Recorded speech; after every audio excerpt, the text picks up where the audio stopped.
know that this year, the Black unemployment rate surged and the Biden administration didn't say anything about it? According to them, the economy was doing great. According to them, inflation was down. And according to them, they created all these jobs with good wages and everything was going okay. Now, let me ask you a question. Why is it that Kamala Harris, who's supposed to be the Black woman, wink, wink, candidate, why didn't she bring this up? Why didn't she bring up this here? The Black unemployment rate is consistently twice that of white workers, and here's why. The first time this was announced was in February, and then they talked about it again in May. We're going to go into the May video in just a second. A surge in hiring last month far exceeded expectations and kept the unemployment rate at a near historic low, but the strong performance didn't benefit everyone. The unemployment rate among Black men jumped to 5.3% in January. 5.3%. Nobody mentioned it. Biden administration didn't mention this at all. No word of it. That was rising from 4.6% over the previous month. This is data that was released by the U.S. Department of Labor. The U.S. Department of Labor released this data and they never mentioned it.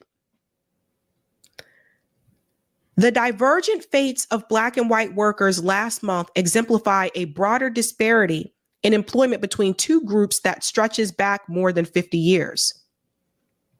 Since the U.S. collected such data in 1972, the Black unemployment rate has consistently stood at levels twice as high as the unemployment rate among white people. The relationship has undergone occasional shifts up or down, but quickly returned to a level of 2-to-1.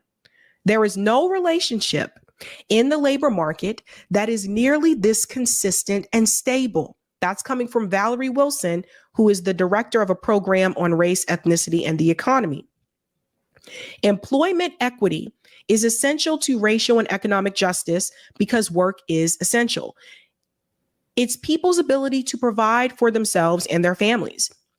The ironclad disparity owes to continued discrimination in the job market, as well as persistent racial disparity in educational attainment and professional networks, highlight networks. Among other factors, economists and advocates told ABC News. This is something that I've talked about quite a bit, networking, because the reality is one of the things that I learned throughout my career is that it's all about who you know. And there have been a number of times where there are people who I interviewed myself that I thought were great applicants for the job, but because they didn't know the right person that was a part of the interview team, they didn't get the job. It's not always so much about who's the most qualified. Sometimes it's just about, are you friends with so-and-so? Do you know Steve in accounting? If you're having an interview in an accounting department, do you know someone in that accounting department? It helps. These are the kind of things that people don't really talk about when it comes to the job search. Because when you're putting in a resume, you're not alone. A lot of other people are doing that as well. So how do some people get the interview and others don't? If you have an internal referral, that's going to put you ahead of the other applicants. This is just a reality, guys. And I've worked in different industries. I saw this when I worked in healthcare. I saw this when I worked in higher education. And honestly, even when I was waiting tables when I was in college, I saw it then too. So the reason why this can tend to hurt Black Americans is because oftentimes we don't know people in those spaces to have that internal referral. Employment rates stem in large part from ongoing discrimination that influences choices made by companies about which workers to add or lay off. Many economists use a shorthand to describe the conditions endured by Black workers: first fired, last hired. Between the late 1980s and mid-2000s, government employment data shows considerable evidence that Black workers are among the first ones fired as the economy weakens. This is very true.